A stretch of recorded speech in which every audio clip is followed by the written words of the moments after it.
Bonjour à tous et bienvenue dans Les Têtes dans le Cloud, un condensé de news tech fortement influencé par l'écosystème Microsoft et animé par des passionnés.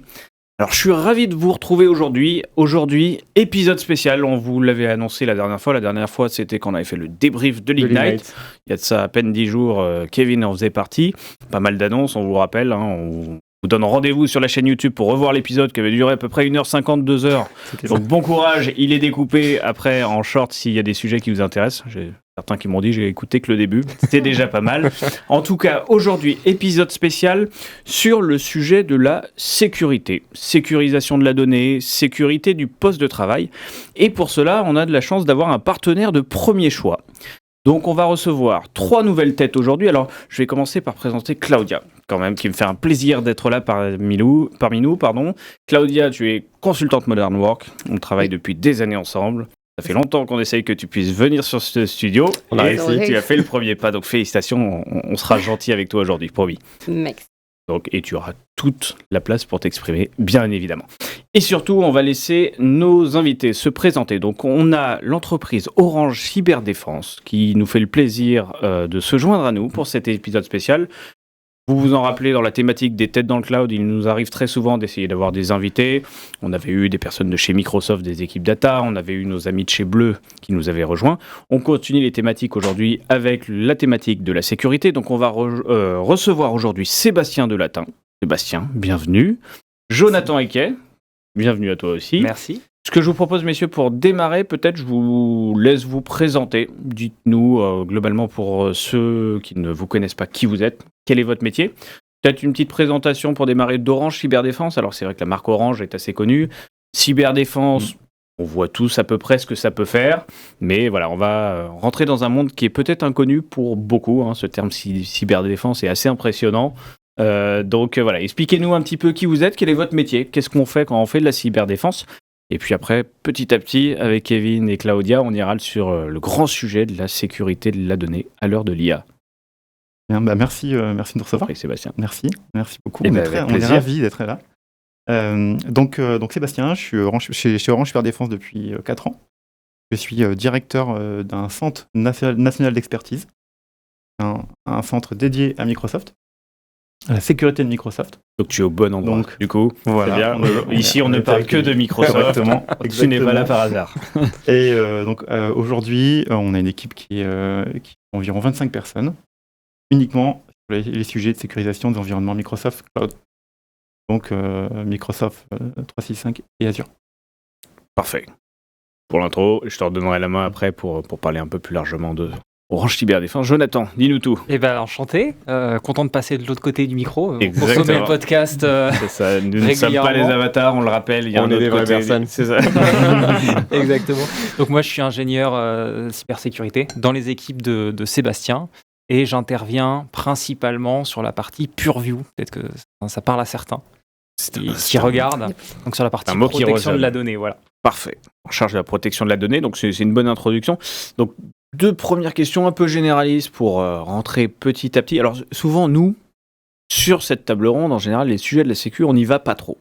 C'est moins notre domaine, et puis on est plutôt sur l'aspect produit. Donc c'est vrai qu'on évoque tous les enjeux, notamment depuis l'avènement de la GenAI et de Copilot, que l'on rencontre chez les clients.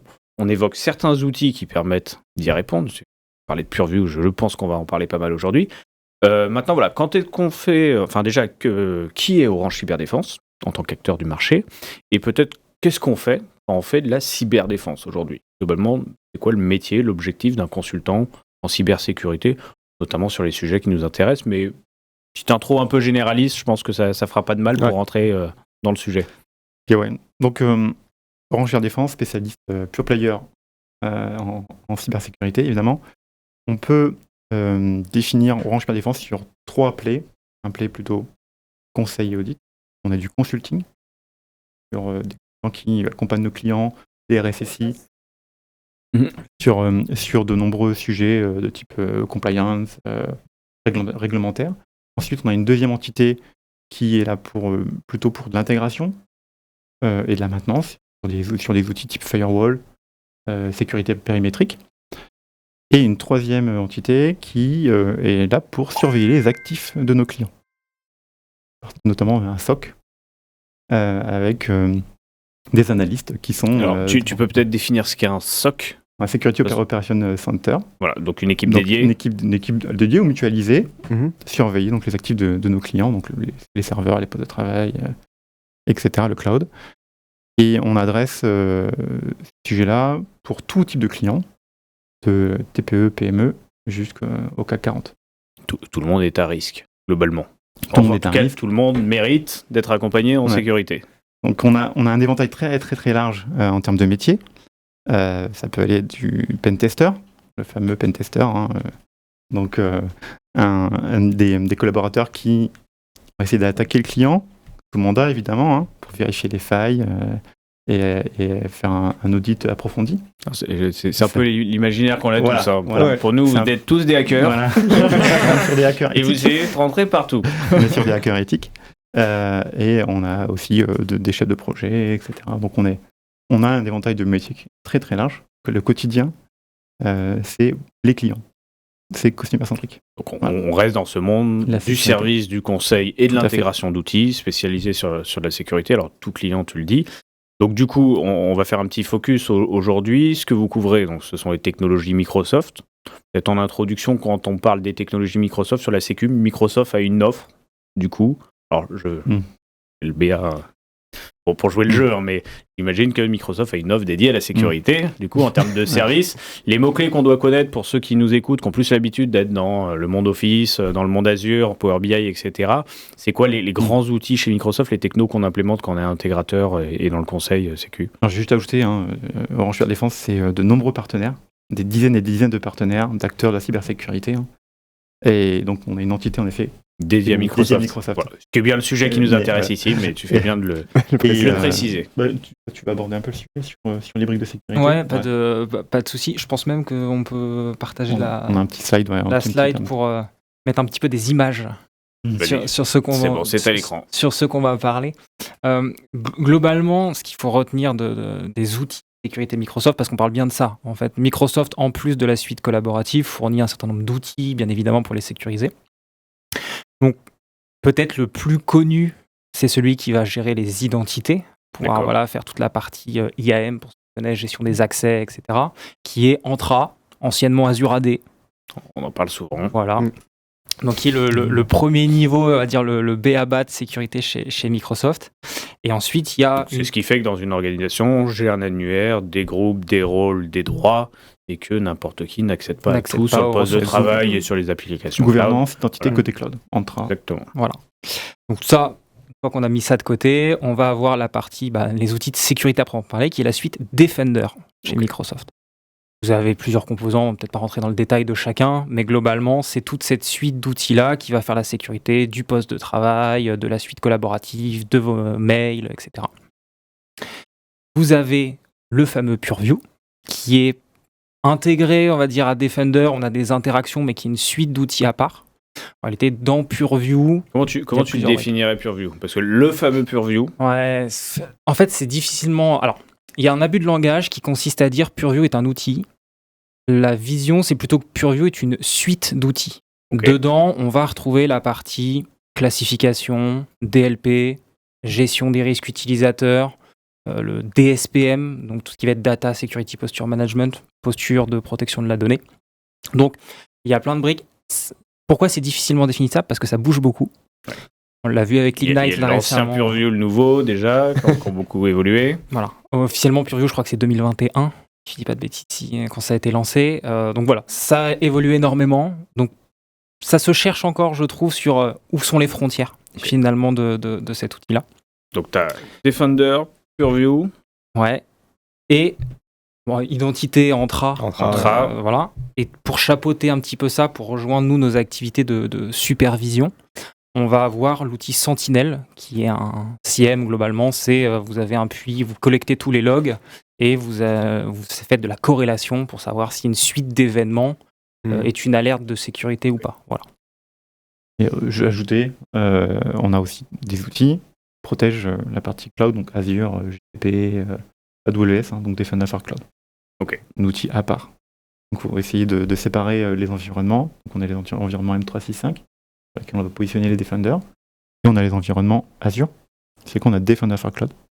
Qui est plutôt, Et ce sont des suites différentes, du coup. Ce sont des suites différentes. Ok. Voilà. Il n'y a pas de mutualisation.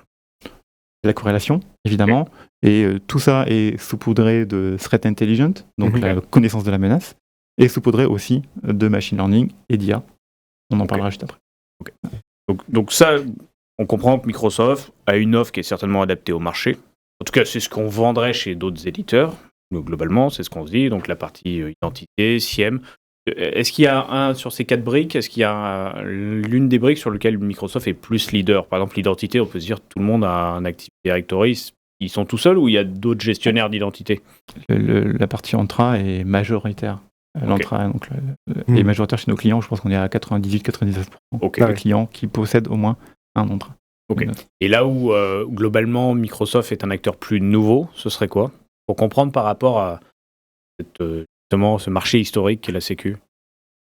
Sur la partie, ce qu'on appelle Security Posture Management, donc c'est la partie cloud. Ouais. On est sur un peu nouveau. Microsoft est un peu nouveau.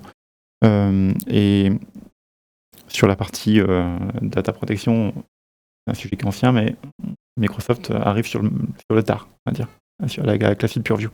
Ok, très bien. Petite question, peut-être Claudia, Kevin, là. Ces sujets de sécu, quand on travaille aujourd'hui dans l'environnement M365, on en entend parler. C'est-à-dire que... De plus en plus, même. De plus en plus, mais historiquement, on était confronté déjà à des sujets un peu, on va dire, avant l'arrivée de Copilot, parce que ça va être un des gros sujets. Ouais. Est-ce que tu avais déjà des sujets un peu de classification de données, de sécurité, de monitoring?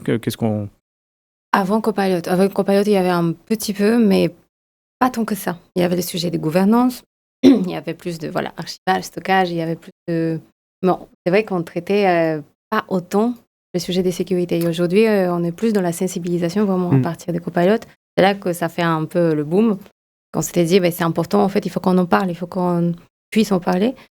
Et du coup, depuis Copilot, on en parle tout le temps, j'ai l'impression. En fait, il était pas très entendu, en fait, le message pour les clients. Parce que quand je faisais... quand il y avait le move to cloud et il y avait des accompagnements autour de OneDrive, Team SharePoint, donc il y avait déjà la logique de bouger ces données d'une infrastructure locale à du cloud.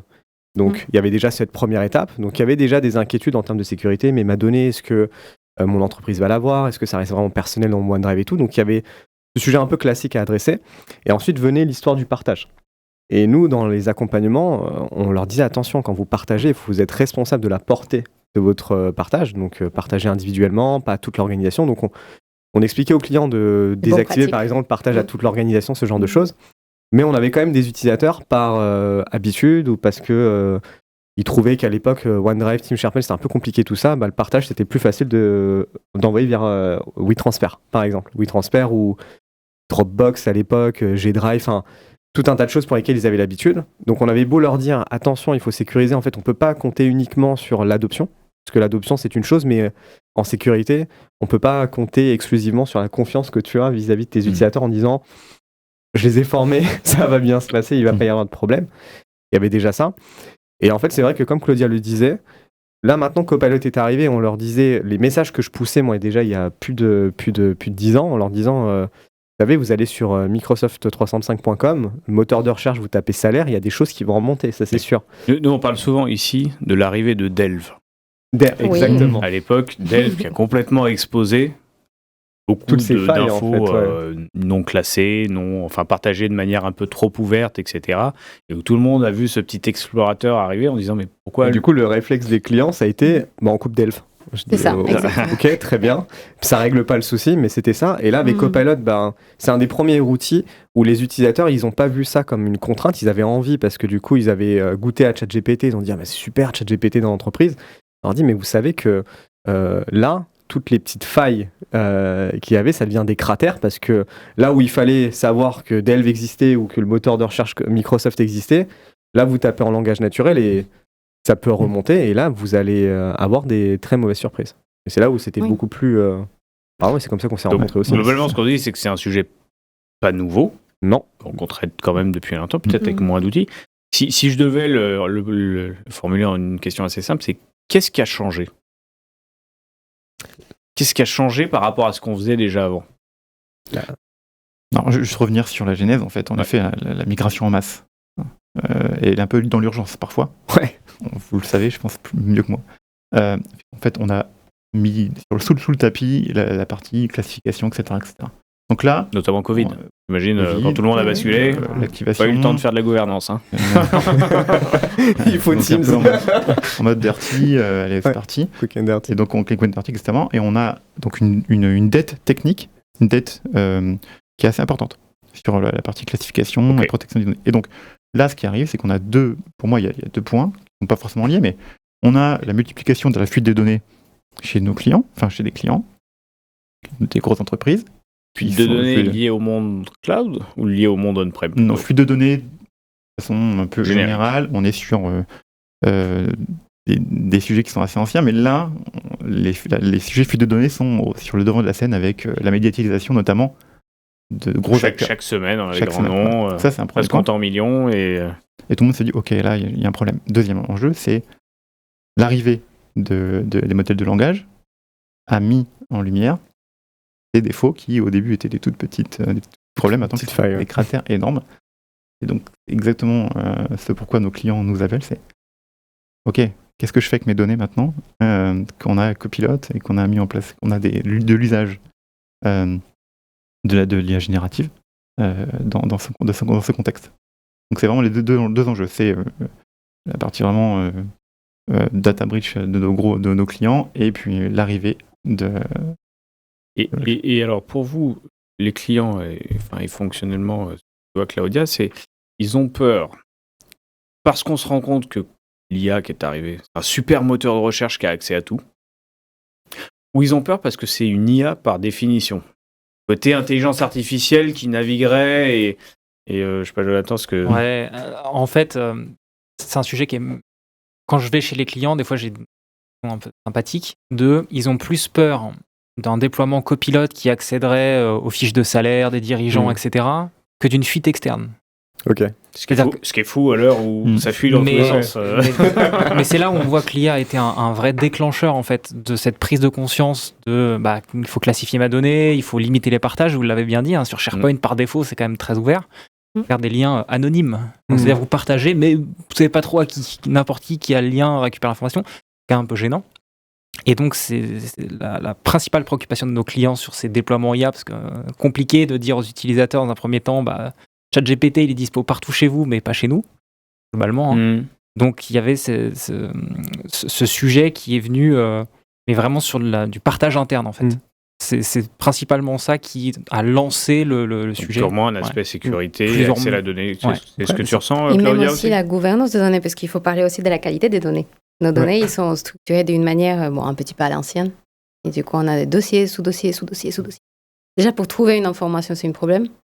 Pour la gouverner, ça va aller avec, parce que du coup, on ne sait pas trop où sont nos données, on les cherche toujours. Et c'est toujours ces problématiques-là, mais avec IA aussi, ça met en lumière le problème où, en fait, la qualité des données, c'est très important. Et on ne se rend pas compte aujourd'hui à quel point c'est pas magique.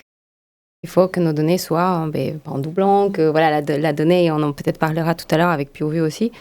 On peut aussi gouverner notre donnée et faire la rétention, supprimer les données qui sont obsolètes complètement, ne pas avoir, et ça c'est les bonnes pratiques de collaboration aussi qui viennent avec. Donc en fait, tout se mélange aujourd'hui, je pense.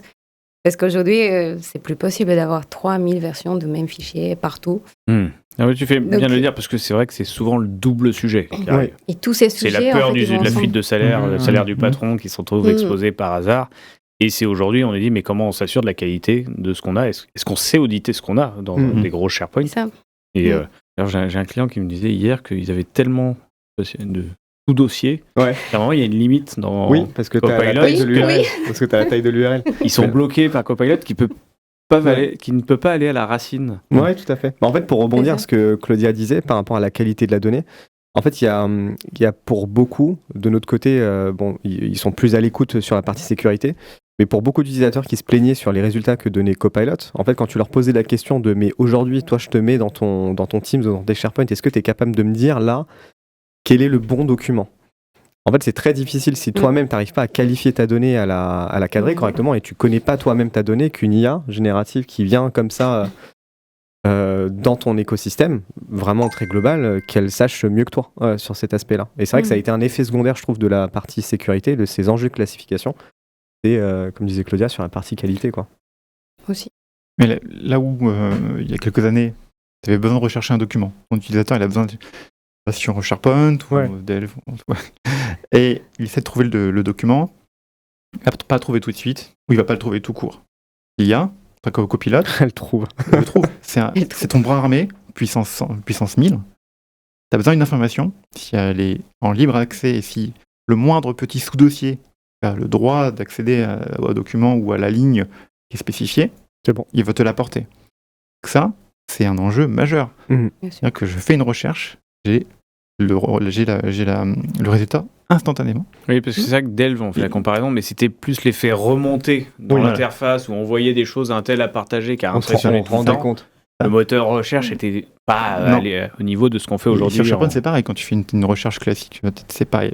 On n'est pas une efficacité folle avec Copilot.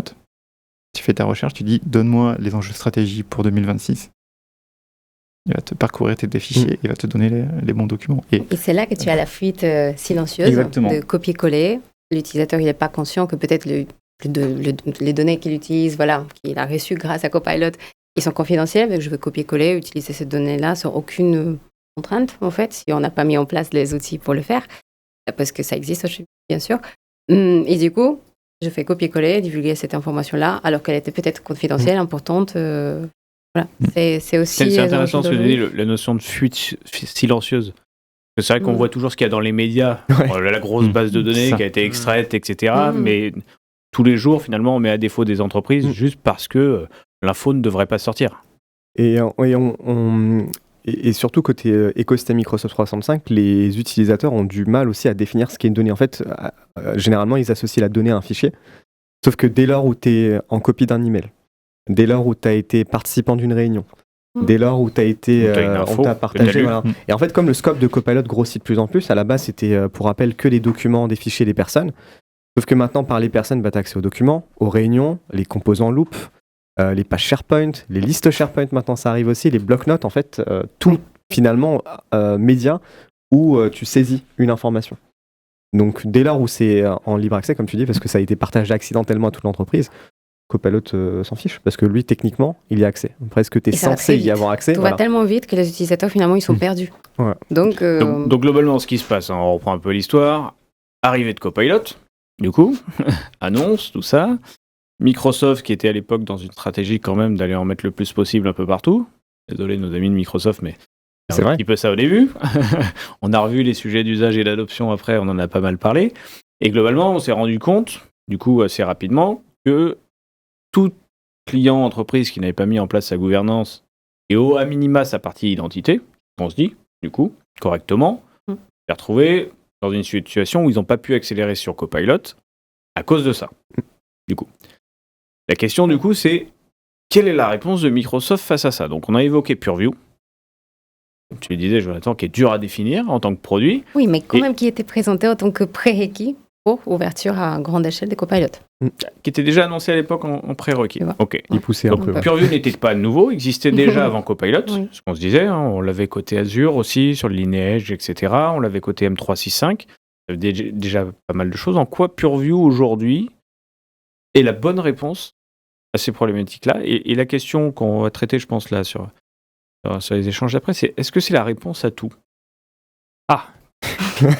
Je lance un pavé dans la main. C'est un pavé dans la main. Vous avez 2 heures, vous revenez vers moi à la fin, s'il vous plaît.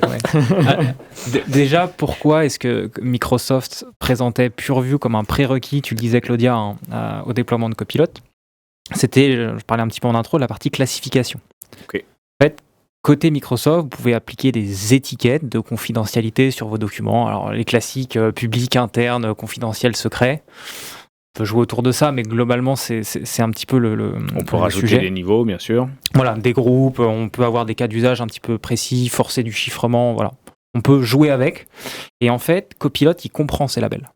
Et c'est en ça qu'il disait que c'était un prérequis, c'est parce que, comme avec le label, on va pouvoir restreindre les accès, on parlait tout à l'heure, identité et autres, Copilot, finalement, il n'accède pas aux informations, c'est pas magique. Il accède à ce que l'utilisateur a accès. Et donc à partir du moment où avec vos labels, vous avez restreint les accès des utilisateurs, seuls les collaborateurs internes peuvent accéder aux fichiers, seul tel groupe d'utilisateurs peut accéder à tel document, en fait Copilot, d'un seul coup, il accède à de la donnée que l'utilisateur peut avoir accès, et donc de manière tout à fait logique. Oui, Et donc, on évite... en gros, il vient lire des règles qui peuvent se confronter. C'est ça. On a beau lui dire, tu as accès à ce groupe SharePoint. Si dans le groupe SharePoint, un fichier auquel il n'a pas accès au fichier. C'est ça. Et c'est là où il y a un double jeu de PureView, c'est qu'il y a effectivement l'accès au fichier en lui-même qui vient, c'est plus seulement le conteneur, finalement, c'est à l'échelle du document. Et il y a une deuxième possibilité, il y a peut-être des entreprises qui se disent, moi je ne veux pas que certaines données soient processées dans Copilot. On puisse faire des résumés de certaines réunions, peut-être très sensibles, etc. Je ne veux pas que Copilot processe ces données. Et ça, pareil, avec PureView, on peut lui dire, ce document-là, tu ne le processes pas.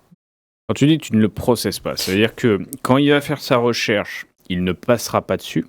Ou ça veut dire que quand tu déploies Copilot, une espèce d'indexation globale, une vectorisation qui se fait pour qu'il accède vite aux données, c'est à quel moment qu'il ne passe pas dessus ? Alors, il va passer dessus, lire les métadonnées, mais quand on lui pose par exemple un fichier sur lequel on aurait ce type de restriction, on le donne à Copilot, on lui dit fais-moi un résumé, il va vous dire le titre du document c'est ça, la date de création c'est ça, par contre je n'ai pas le droit, et ça va être écrit, il y a peut-être des démos qui vont donc il l'aura quand même scanné, Indexé. indexé, c'est pas le bon terme, je vulgarise volontairement, mais il aura scanné, donc il saura qu'il existe, il saura son contenu, il saura qu'il a le droit de donner le titre, etc., mais pas plus. En fait, il va rester sur les métadonnées du fichier, il ne rentrera pas dedans. Et le fait qu'il remonte à l'utilisateur, quand même le titre, c'est-à-dire l'existence du fichier. Ouais. C'est pas un problème, ça ? Alors, ça peut l'être. Et c'est là où c'est un double niveau de l'accès vraiment au fichier, donc à l'espace finalement de stockage. S'il n'a pas accès au dossier, non, là, le ça, fichier il n'y a pas de souci. Mais dans le cas où il accédera à l'espace de stockage, il y a peut-être effectivement plusieurs niveaux au sein même du dossier de restriction. Microsoft a tendance à pousser cette approche-là de dire on ne va pas simplement sécuriser l'accès à l'espace, on va se mettre directement au niveau de la donnée, ce qui permet un mécanisme assez sympathique de n'importe où peut se trouver le fichier. Il y a quand même des restrictions d'accès, de processing, etc. sur le document, peu importe finalement s'il est même en externe. On peut partir du principe que le fichier il est chiffré, il est envoyé en externe. Alors ça c'est un point parce que moi je suis souvent assez bluffé. On oublie Copilot, là juste la partie étiquette de sensibilité d'un point de vue usage. Il m'arrive de recevoir des mails, souvent de Microsoft, qui sont chiffrés, etc. Tu ne peux rien faire. Tu ouvres ton mail, tu ne peux pas le partager. Tu peux pas te faire screenshot. Tu peux pas télécharger. Tu es là, tu te dis j'ai lu l'info, il faudrait que je le partage à mes collègues parce qu'on doit travailler dessus. Tu ne peux rien faire. Et là, je trouve que la notion de confidentialité, elle s'applique vraiment plutôt que mettre entre paragraphes c'est confidentiel en haut du mail. Non, mais on sous-estime, j'ai l'impression quand même, en dehors de l'IA, la puissance, je trouve, de ce truc-là. Quoi. Je pense qu'à nous tous, ça nous est déjà arrivé d'envoyer un mail et s'est trompé de notre destinataire. Exactement. C'est assez classique. Et s'il s'agit d'une donnée interne très sensible, au moins, on peut le tracer et se rendre compte, peut-être, dans le sens où, on peut dire, mince. Le risque de fuite, envoyer. Mais ça arrive. Des fois, tu te retrouves dans une liste de 30 personnes, par hasard, avec des choses comme ça. C'est ça. Mais c'est toute la force de Microsoft. C'est l'intégration dans le pack Office, dans Outlook, dans Word, Excel, dans les outils collaboratifs, au sens même du code. Capacité de PureView, de bloquer des screenshots, comme tu le dis, etc. C'est ça la force en fait de Microsoft. Un peu le Apple côté entreprise, en fait, c'est une intégration verticale de tous les services. Quand tu es chez eux de A à Z, c'est magique. Ça marche. Et ça doit aussi, je pense, vous aider côté adoption finalement de l'usage. C'est-à-dire que nous, derrière cette petite étiquette, ce petit clic en plus finalement à faire pour l'utilisateur, on a pléthore potentiellement de règles de sécurité, d'accès, de chiffrement, et l'utilisateur, c'est un clic. Ou pas d'ailleurs, parce que tu peux automatiser. Ou pas automatiser. Quand tu dis un clic, ça veut dire quoi ? C'est globalement dans les outils Office, le petit bandeau, soit c'est le petit bandeau sensibilité, soit c'est directement dans le titre. on clique, il y a la liste des labels, on clique sur le bon label. Ah oui, tu veux dire pour le mettre en Pour le place mettre en côté place, utilisateur. Donc c'est Il y a là pas où ils essayent aussi, avec un certain nombre de politiques, de l'étiquetage automatique, voire recommandé, en disant je vois que tu es en train de rédiger un document avec des numéros de carte de crédit dedans, ça serait peut-être bien de mettre une étiquette confidentielle dessus. C'est le genre de mécanisme qui peut être mis en place. Et tu as un double avantage sur la partie, tu sais, classification avec le processing par Copilot, parce que là, il y a Copilot d'un côté qui collecte de l'information, donc qui te la restitue, mais il crée aussi de l'information. Et du coup, quand tu demandes à Copilot de créer un document Word, un PowerPoint, un Forms, etc., et tu peux mettre un fichier en entrée, du coup, le fichier qui va être créé, généré par Copilot, il y a le niveau de classification qui est associé parce qu'il a dit, tu sais quoi, le fichier que tu m'as donné, il est confidentiel, donc par défaut, ton document est confidentiel. Okay. Et puis tu as des informations que tu ne veux pas que Copilot processe, c'est pas parce que tu veux pas que Copilot lise ça, mais par exemple une information sur n'importe quoi les résultats de ton 4e trimestre. Tu veux pas qu'il y ait des alternatives ou des modifications de ce document-là, même dans un nouveau document que tu générerais. Donc au moins Copilot va pas prendre cette info, créer un nouveau document et laisser le risque en fait à l'utilisateur ensuite de modifier ou même restituer et de créer une nouvelle version de document qui, pour le coup, là on est dans un souci de qualité parce que tu te retrouves avec 2 documents mais qui sont pas censés. Et d'un point de vue adoption, est-ce qu'il n'y a pas des difficultés côté utilisateur quand vous mettez en place PureView, vous accompagnez côté conseil? Est-ce qu'à un moment, ce choix de la classification fait pas un peu au petit bonheur la chance en fonction de ce que chacun a envie de mettre? Comment est-ce qu'on... Enfin, le définir, c'est bien, mais finalement, à la fin, c'est l'utilisateur qui choisit le niveau de confidentialité et qui pourrait se tromper. Est-ce qu'il n'y a pas un sujet de gouvernance, justement, d'expliquer un peu des guidelines, des choses comme ça? Enfin, c'est ce qui me sauterait aux yeux. Ouais, en fait, le premier point, c'est il faut que tu connais ta donnée. Si tu la connais pas, tu pourras pas la classifier correctement. Donc déjà, tu essaies d'avoir une map de tes données. Et ensuite, tu peux aller proposer la classification en fonction des données. Après, tu passes la main sur la partie adoption. Mais le point central, c'est de connaître ta donnée. C'est bête, mais c'est vraiment la base. Et ça semble très simple, mais chaque fois que... Non, c'est pas du tout simple. Mais en tout cas, oui, l'adoption est essentielle aussi. Parce que du coup, on peut automatiser des choses, certes, mais on peut pas tout automatiser non plus, je pense. Voilà. Donc oui, vas-y. Non, mais pour compléter, en fait, pour automatiser, il faut se baser sur quelque chose. Ouais. Finalement. Oui. C'est-à-dire qu'avant de dire ce document est confidentiel, il faut bien qu'il y ait un critère. C'est un point qui se mord la queue. Donc c'est là où effectivement il y a un travail avec nos clients de déjà déployer l'outil de classification, que les utilisateurs se rendent compte que c'est pas si difficile finalement de faire un petit clic en plus en fonction des données. Et il y a un travail complémentaire avec un certain nombre de policy tips, avec pas mal de choses, d'identifier les informations dans les documents qui feraient que c'est plutôt telle étiquette. L'objectif étant d'arriver à quelque chose d'automatique pour être sûr que la bonne étiquette soit appliquée sur le bon document. Il faut que ça ne soit pas vu comme une contrainte de plus, parce que souvent c'est ça. Oh non, on doit cliquer. Oh non, encore un truc. Ils ont déployé une nouvelle solution, j'en ai marre. Parce que c'est un petit peu perçu comme ça aujourd'hui. Et c'est ce que les clients nous demandent, comment je fais pour que ça ne soit pas perçu comme ça. Et justement, ça passe par l'adoption, ça passe par sensibilisation déjà aux enjeux de sécurité. Et c'est là qu'on va parler aujourd'hui de sécurité, même à nos utilisateurs finaux, ouais. C'est ça, parce que c'est quelque chose qui est important. Et on doit expliquer, ils doivent comprendre pourquoi c'est important, pourquoi on le met en place, pourquoi de cette manière-là, comment on va s'y prendre et vraiment communiquer. Et ça, c'est quelque chose que souvent on dit, on fait le fait vite fait, et après on fait les formations, on bombarde avec les formations et tout ça, parce que c'est finalement un clic, c'est simple et c'est tout. Mais ça ne suffit pas aujourd'hui. Mais et tu vois, c'est intéressant ce que tu dis, parce que là, on voit plutôt le côté sensibilisé sur le fait de mettre l'étiquette. Et pas que, aussi. Par contre, on a quand même beaucoup de retours d'utilisateurs qui sont freinés derrière dans leur usage. Côté fiable, désolé. Mais de Microsoft 365, parce qu'il y a eu trop perçu comme ça. Il n'y a jamais trop de sécurité. Mais il y a eu trop de sécurité et globalement, ils n'arrivent plus à travailler. Là où la Digital Workplace est censée être un outil de productivité, on se retrouve à ne plus pouvoir partager un seul fichier à des partenaires sur un SharePoint et même en interne des fois des sociétés à ne pas réussir à se partager. C'est quoi ? C'est une question d'équilibre. C'est-à-dire qu'à un moment, sur ce sujet de l'audit, de la gouvernance, cette phase de cadrage conseil a été mal faite, ou c'est que les outils ne sont pas adaptés. Et s'il y a un troisième scénario, je vous laisse le droit de me le dire. Une partie de la réponse, c'est une question de point de vue en effet. Je suis RSSI, security first. Peu importe. Peu importe. Peu importe l'usage. Je vais mettre en place ce qu'il faut. Là où c'est important, je pense que c'est toute la partie accompagnement, formation en fait. C'est le design de tes règles de classification et de DLP. Toute cette partie commune. C'est bien le cadrage en amont avant de déployer la ça. solution qui est le nerf de la guerre. Ouais. Et je peux te donner une méthodologie. On peut aussi commencer pour éviter de frustrer les utilisateurs. Dire tout nouveau document Word, Excel, PowerPoint, tu les classifies. Les anciens, de notre côté, on fait l'analyse en fond de tâche et on te fera des propositions de classification. Donc la dette technique, on ne va pas la mettre sur les épaules des utilisateurs. On va leur dire, pour tout nouveau usage, tu définis une classification. On aura expliqué correctement la classification et les impacts en fonction de telle classification.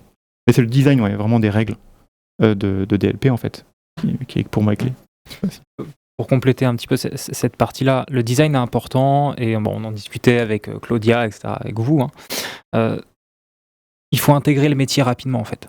Pour éviter de se retrouver avec une vision très RSSI, très sécurité, où globalement, à un moment donné, on pourrait arriver, Teams, il fonctionne qu'en interne, vous ne parlez plus à l'extérieur. Alors là, il n'y a pas de problème de fuite, mais on ne communique plus, donc ça n'a plus de sens. C'est de se dire, allez voir le métier rapidement, finalement. Monitorer un petit peu ce qu'ils font, parce qu'avec PureView, on peut faire du monitoring. Pour dire, on va voir le métier, on a vu ça. Vous traitez tel type de données, tel type de documents, vous les envoyez plutôt en interne, plutôt en externe, avec quelle utilisation? Est-ce que c'est normal, pas normal? Parce qu'il y a des usages qui sont quand même pas bons de certains utilisateurs. On parlait des WeTransfer tout à l'heure. WeTransfer est quand même propriétaire de la donnée quand on lui donne. Et ils ont remis leurs règles à jour dernièrement, expliquant qu'ils entraînaient leur AI dessus. Alors, on a eu une info tout à l'heure qu'on ils étaient revenus dessus. J'ai en tout cas, confirmé, mais voilà. Okay. Donc il y a l'idée effectivement que c'est en tout cas, l'entreprise perd la propriété plus ou moins de l'information.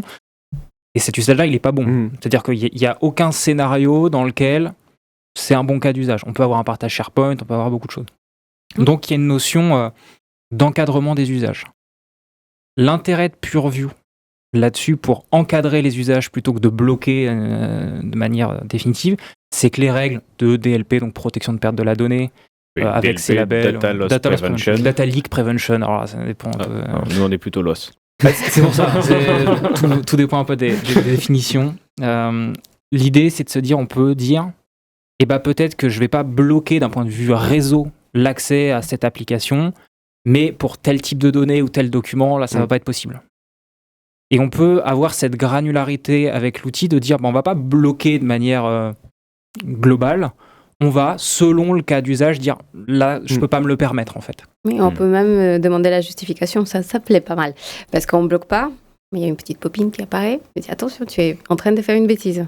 Et là, tu dois justifier pourquoi tu le fais, parce qu'il peut y avoir des exceptions aussi des règles. En fait, ce qui est intéressant, c'est vraiment deux mondes qui s'opposent, parce que d'un côté, tu as la partie métier où c'est business first, donc c'est comme tu disais, c'est productivité, il faut que tu sois efficace au quotidien, donc idéalement, c'est que tu aies le moins de freins possible, moins de dos d'âne devant toi, et comme ça, tu traces. Le côté RSSI, c'est security first, donc voilà, mais là où ils peuvent s'entendre, de toute façon, les deux, c'est le coût que ça va représenter pour l'entreprise, en fait, de ne pas le faire. Ouais, c'est ça. Et ça, c'est le point vers lequel ils doivent converger, parce que c'est finalement l'avenir, la santé de l'entreprise, entre guillemets. Et du coup, c'est vers ça converger, et c'est trouver le meilleur compromis possible, en fait, entre finalement la vision très business opérationnelle. De toute façon, il faut qu'ils y passent, et versus le RSSI, quoi. Parce que ton risque de la vision pure RSSI, c'est aussi un petit peu d'encourager certains utilisateurs à contourner les règles. Tu as déjà vu? Mais parce qu'ils ne vont pas correspondre aux besoins métiers. Ce fichier envoyé par pièce jointe, par mail et tout, alors qu'il aurait dû être partagé vers un SharePoint, etc. Mais parce qu'à un moment, les personnes n'arrivent pas à bosser avec toi, tes clients, ça arrive. Et du coup, c'est un vrai problème, parce qu'en fait, ce qu'on voulait éviter, on le recrée par des fois. Tu les pousses en fait à contourner. C'est ce qu'on peut appeler du shadow AI, en fait, d'utiliser cette application tiers. Alors sans parler, tu vois, Sébastien, je parlais pas de la partie utiliser un autre ChatGPT, je te disais même du partage de fichiers. Shadow. Ouais, tu vois, Shadow quoi? Shadow IT. Shadow IT. Ouais, Shadow IT. Donc oui, Shadow IT. Ouais, ou même, enfin voilà, juste le fait à un moment de contourner un canal de transmission avec un file share non validé par l'entreprise, Shadow IT exactement du coup, parce que j'arrive pas à le faire en interne via mes règles imposées. Quoi. Et là où le point clé, c'est le monitoring. Si on est capable de monitorer tout ça, on est capable d'aller expliquer à l'utilisateur éventuellement. Tu peux monitorer qu'un utilisateur de chez toi a fait un file share ? On peut monitorer énormément de choses si on a classifié correctement la data. Oui, donc de toute façon, si le fichier il est bloqué, il peut pas le faire. Alors, il est bloqué, mais on peut aussi juste mettre en mode audit. C'est-à-dire, on a classifié la donnée et je connais son chemin sans le bloquer. Et donc, on peut aller voir l'utilisateur, l'accompagner correctement et lui dire la méthodologie n'est pas bonne, il faudrait faire autrement. Ça, c'est important. Et ça, c'est le travail de qui, du coup ? Ce qui est intéressant, que vous avez on a 2 équipes, une équipe plutôt Modern Work, une équipe plutôt Sécu. Qui fait ce travail de change ? Moi, je pense qu'il faut déjà qu'on travaille ensemble et que justement cette barrière entre que technique, que adoption, qu'elle n'existe pas, parce que finalement, il y a plein de choses qui sont très communes, il y a pas mal de synergies dans nos démarches. Et il ne faut pas que ça soit perçu comme séparé, pour moi aujourd'hui. Ça, c'est mon opinion, je ne sais pas ce que vous en pensez, mais en tout cas, il ne faut pas le percevoir comme ça. Parce qu'en effet, c'est ce qu'on s'était dit tout à l'heure, ce n'est pas un projet tech, c'est un peu... C'est un peu entre les deux. Voilà. Je confirme, et tu disais tout à l'heure, c'est effectivement ça, c'est-à-dire que les utilisateurs, il faut leur expliquer l'impact derrière. Mais il faut aussi qu'on ait leur retour et que les impacts, finalement, c'est eux qui nous les donnent. La plupart du temps, quand on fait de la sécu dans des entreprises, on a des idées selon le secteur d'activité, etc. On se doute un peu. Mais il y a toujours des petites spécificités, des petits cas d'usage qui font que le métier nous apporte beaucoup, d'un point de vue sécu, sur l'utilisation, ce qu'ils ont besoin, les impacts. Et l'idée, c'est vraiment de faire one team, en fait. À ce moment-là, c'est, moi, sur des rares ateliers où je dis, il faut mettre tout le monde autour de la table, en fait. On vise tous le même objectif, c'est que la boîte perdure, donc continuer d'être collaboratif, pouvoir progresser, pouvoir s'améliorer, être flexible. Mais d'un côté, pour permettre cette flexibilité-là, il faut aussi encadrer des mauvais usages qui, eux, pourraient nous être... nuire à l'entreprise. Ouais. Pour être nuisibles. Donc c'est vraiment un one team, se mettre tous autour de la table pour quand je t'entends dire ça, tu vois, moi j'ai quand même une question que je me pose, c'est pourquoi c'est pas natif ?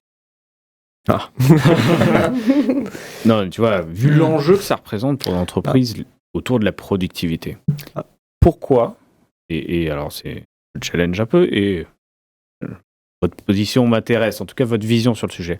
Pourquoi pour un Microsoft, là où on voit par exemple qu'un Copilot devient presque une extension de la Modern Work, et que c'est la Intelligent Modern Work demain, qui est centrée, on en parle souvent, c'est une modification un peu des produits.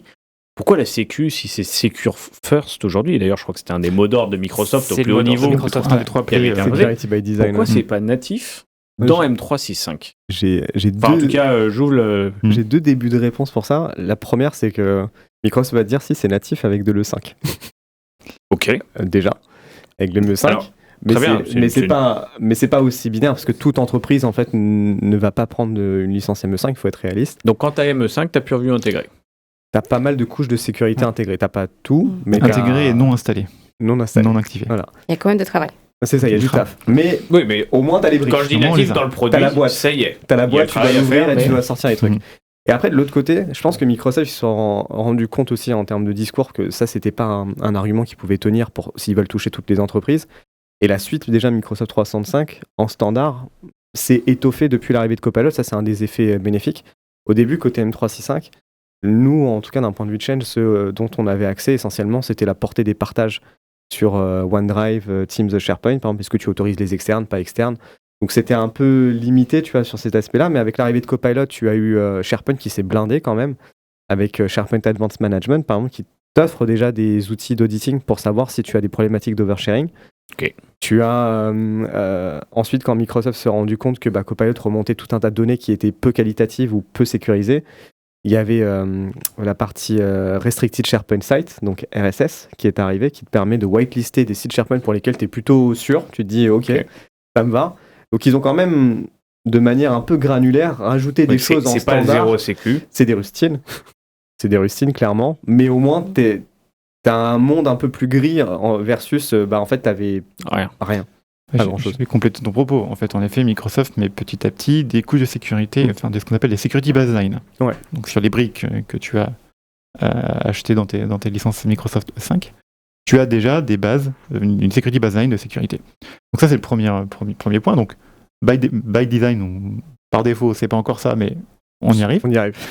Et deuxième point, c'est ce qu'on s'est dit tout à l'heure, c'est la dette technique que les clients, que les utilisateurs ont, qui ne nous permettent pas de mettre tout de suite d'énormes barrières et qui nécessitent de la connaissance, de l'adoption, de l'accompagnement. C'est-à-dire que seul serait natif, ça changerait pas tout du jour au lendemain, parce que de toute façon, ça marchera que sur les nouveaux projets qui rentrent. Ouais. Sauf un nouveau client.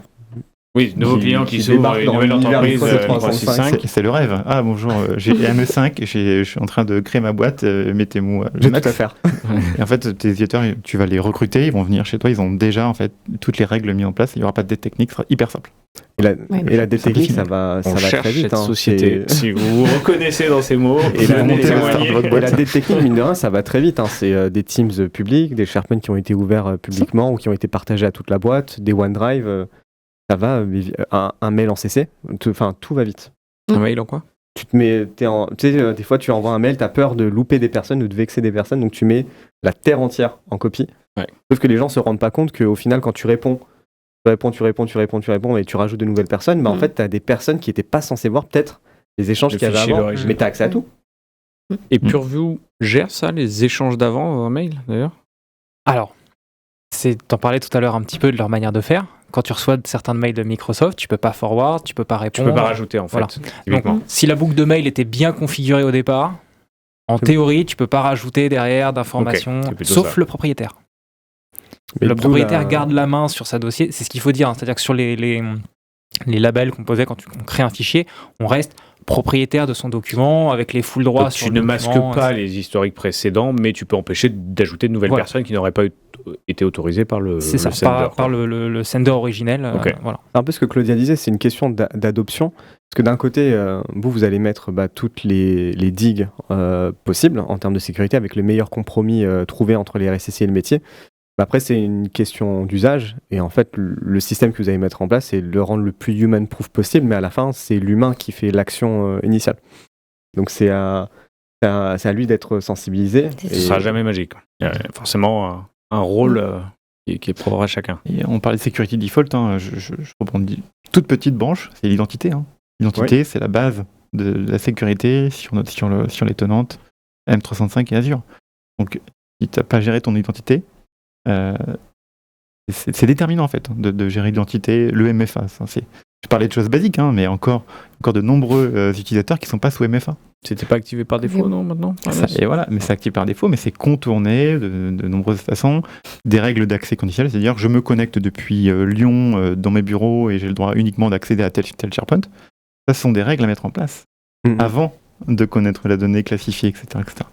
Voilà, c'est une toute petite aparté, mais c'est la base en fait. L'identité, c'est un très gros play sur la sécurisation globale de son usages collaboratifs et aussi la partie Azure. Et ça l'est encore plus aujourd'hui avec l'IA, parce que en termes d'identité, avant de savoir à quoi il a le droit d'avoir accès, c'est déjà qui tu fais rentrer chez toi. C'est la base, à qui tu ouvres la porte. Et en plus de ça, on parle beaucoup d'identité de personnes, mais en fait, Entra aussi prend les identités en termes d'application. Donc, en termes d'application, qu'est-ce qu'elle a le droit de faire et à quoi elle a le droit d'avoir accès. En fait, c'est d'autant plus important avec la partie IA. Parce que là, dans l'Ignite, Microsoft a annoncé que les agents en fait, étaient une identité comme une autre en fait, dans la partie Entra. Moi, j'étais à une conférence hier qu'on menait justement sur le sujet des agents. Et en fait, c'est une énorme réponse à beaucoup de questions que les DSI et RSSI se posent. Ce côté, l'agent qui naviguerait un peu partout dans ton SI, tu lui dis, non, il a une ID, il a un rôle, des privilèges, des droits, une gestion des accès. Normalement, il ne fait pas grand-chose. Normalement, après, il y a toujours des techniques de détournement, tout ça, qui font partie des enjeux aujourd'hui agentiques. Mais déjà, une réponse simple mais efficace. Et c'est là où tu dis qu'il n'y a que Microsoft pour faire ça. Enfin, tu es le plus gros provider d'identité au monde. Et du coup, tu proposes des agents qui ont leur identité. Enfin, je sais pas comment on fait ailleurs chez Google et autres, on connaît moins les autres écosystèmes, mais la réponse est tout à fait adaptée au niveau d'industrialisation qu'on en attendrait, du coup. Du coup, si on revient sur PureView, là, parce que c'est un peu le centre aujourd'hui du sujet, on se dit qu'ok, il y a une proposition de valeur très forte, peut-être unique, de Microsoft, parce qu'ils ont la chance de tout gérer, hein, donc ton identité, ta boîte mail, ton SharePoint, donc forcément ils ont cette proposition un peu unique de sécuriser la totalité du SI, au moins sur les briques qu'ils portent. C'est quoi les concurrents de PureView ? Ça m'intéresserait de savoir, c'est vrai que nous on pense tout de suite à PureView. Déjà, est-ce qu'il existe des concurrents de PureView sur le marché ? Et peut-être, est-ce que PureView est l'outil parfait ou il manque des choses encore essentielles ? C'est-à-dire que là, on est là, on aime bien juger de manière très neutre aussi les produits de Microsoft. Hein. Il y a de belles annonces des fois qui ne se réalisent pas.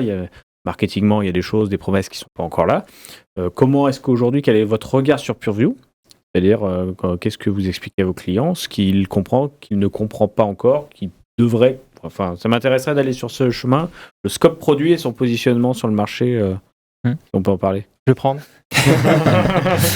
Alors, j'ai juste complété. En fait, on n'est pas forcément sur des concurrents, on est sur du complémentaire. Ok. C'est-à-dire qu'on va avoir des outils qui vont se plugger sur de PureView, sur de la Classif, pas révolutionnaire. Là, c'est l'important. C'est-à-dire que si tu n'as pas de classifié tes données correctement, ton outil tiers ne pourra pas fonctionner correctement non plus. Là, il y a un sujet sur... Pour moi, c'est complémentaire. On n'est pas sur des concurrents. J'ai fait la main sur le niveau technique. Après, il y a quand même des enjeux un peu géopolitiques. On peut avoir un concurrent ou complémentaire à PureView qui en tout cas a des gros enjeux sur Azure. D'accord ? Donc la solution tourne sur Azure. Et donc, il y a un espèce de commitment entre Microsoft et sa concurrent. Okay. Et donc, c'est des enjeux qui nous dépassent. Sur ces... Mais du coup, de par le positionnement, on est plutôt sur des partenaires qui iraient sur des chemins que PureView n'a pas encore couverts. Pas de solution, je veux dire, tierce qui ferait la même chose, quoi. Alors, je vais peut-être nuancer cette partie-là. En fait, ce qui se passe, c'est que le sujet protection de la donnée n'est pas nouveau. Donc, PureView n'a pas apporté la protection de la donnée. On a des acteurs type Varonis qui font classification, pas mal de choses, mais qui, historiquement, étaient très présents sur la partie on-premise. Et en fait, là où il y a eu pas mal de mouvements récemment, c'est l'arrivée du cloud, où on a des acteurs qui étaient très on-premise, il a fallu aller sur le cloud, et là il y a des problématiques que Microsoft avait fait expliquer, typiquement Teams. Comment on protège un chat Teams qui est hébergé dans le cloud chez Microsoft? Pour un outil tiers, c'est pas évident, donc il faut aller se plugger en API, récupérer. Donc, si l'éditeur te laisse l'accès. Voilà, donc techniquement parlant, pour les tiers, il y a un sujet en fait à ce niveau-là. Mais effectivement, Microsoft, qui est quand même très orienté cloud, il faut se dire aujourd'hui, la partie on-premise, il y a une manière de faire du PureView on-premise, etc. Ça existe, mais je ne sens pas un développement très important sur cette partie-là. C'est un bon point. On peut faire du PureView on-premise. En fait, je peux mettre mes étiquettes sur des données on-prem. Oui. Alors, ce qui se passe, c'est que déjà, c'est intégré au client Office. Donc en fait, à partir du moment où vous ouvrez un fichier, vous pouvez mettre un label dessus. Mais pour gérer toute cette partie FileShare, SharePoint on-prem, etc., Microsoft met à disposition un serveur à installer localement qui s'appelle le PureView Scanner, qui permet d'étendre la visibilité PureView Cloud sur les environnements locaux. Je viens d'apprendre quelque chose. Voilà. Tu vois, pareil, ça me rappelle une ou deux discussions comme ça, et je ne savais pas y répondre. Donc, tu sauras maintenant. Techniquement, il y a ça. Il y a aussi la partie... Et pourtant, il n'y a pas de demande, tu dis. Alors... De moins en moins, non ? Il y a de la demande client sur ces sujets-là parce que historique. Ouais. Mais l'outil n'est pas plus simple à configurer. Il faut dire ce qui est. Clairement, pas la meilleure solution, à mon avis, pour gérer la partie on-prem. Là où des acteurs historiques le font très bien et effectivement mieux que Microsoft, à mon avis, sur cette partie dashboard, etc. Si vous voulez full PureView, c'est faisable on-prem, mais plus compliqué. Voilà. Et sinon, le meilleur des deux mondes, les acteurs historiques plus PureView. C'est ça. Le vrai sujet, et pour revenir sur ce que tu disais, sur cette complémentarité, en fait, le labeling Microsoft, c'est je ne sais plus comment ils appellent ça, le PureView Framework ou quelque chose comme ça, commence à être adopté comme une norme, en fait, sur la classification. Et donc, on va avoir Varonis, sur cet acteur-là, qui va récupérer les labels PureView pour pouvoir faire le travail on-premise. On a d'autres acteurs, et ils en ont parlé un petit peu à l'Ignite aussi, parce que ce que Microsoft n'a pas, c'est la couche réseau, pour l'instant. Ok. Là où des acteurs historiques, du Palo Alto, d'autres fournisseurs de services tiers ont effectivement cette approche, cette scaleur proxy, donc on intercepte les Et logs, ça, ce etc. serait le rôle de Purview? Et en fait, le Purview vient se positionner de plus en plus comme la tour de contrôle globale de protection de la donnée. Ok. D'où cet écosystème partenaire de dire il fait des choses en propre. Ça répond. Il y avait une question en ligne qui disait mais Purview, c'est de la gouvernance de la donnée. Non, la gouvernance, c'est plutôt une approche conceptuelle, théorique que l'on met en place. Et dans la gouvernance, il y a des outils. Et Purview est une suite d'outils, c'est ce que vous nous avez expliqué. Sous le nom Purview, il y a pas mal de choses qui se cachent sur de l'admin, du monitoring, des étiquettes de classification, etc., qui permettent de soutenir la gouvernance. Ouais. Juste pour répondre à la question qu'il y avait. Je veux pas.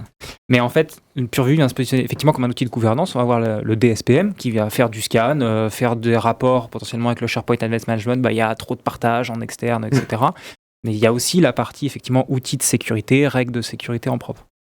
Et donc là où Microsoft, pour moi, est malin sur le sujet, c'est qu'il y a des acteurs historiques qui étaient déjà implémentés. Au lieu d'arriver de manière un peu frontale, il faut tout virer pour remettre autre chose. Et là, c'est compliqué, surtout sur des sujets aussi compliqués. Oui, parce que le client qui est déjà on-prem investi sur la solution qui fonctionne, il a envie de capitaliser dessus. Et donc, ils ont effectivement cette philosophie de maintenant de se plugger avec pas mal d'autres outils et d'avoir juste une vision centralisée de tous les écosystèmes au même endroit, sur les mêmes dashboards. Et alors, ce que j'ai cru comprendre, c'est qu'effectivement, maintenant, une règle Purview, on pourrait, selon les outils, selon les partenaires, les déployer directement sur les outils. Donc vraiment, en tour de contrôle. Une persistance de nos règles Purview sur des partenaires tiers. Voilà, c'est intéressant. Petite question peut-être, pour continuer dans l'exploration du monde Purview de la sécurité de la donnée. Ça coûte cher? Alors non, on va pas dire ça comme ça. Est-ce qu'on peut bien mettre évidemment un prix sur la sécurité? La réponse d'un bon partenaire, ça dépend du projet. Donc on va plutôt poser la question, c'est comment ça marche la facturation Purview? Enfin, c'est quoi la base, le socle de facturation? Qu'est-ce qu'on paye? Qu'est-ce qu'on ne paye pas? Alors, ce qui est intéressant avec Purview, c'est qu'il y a plusieurs modes de facturation selon ce qu'on utilise. Le premier, c'est la licence Microsoft que vous avez. Vous inclut plus ou moins de fonctionnalités côté Purview. Quel que soit. Voilà. À partir de Office E3, globalement, on a une bonne base quand même de sécurité qui est toute la classification manuelle des documents et les règles de DLP sur la messagerie. Classification manuelle, c'est donc l'étiquette de sensibilité. Ok. Dès le 3. Dès le 3. Et pourtant, on le voit pas souvent.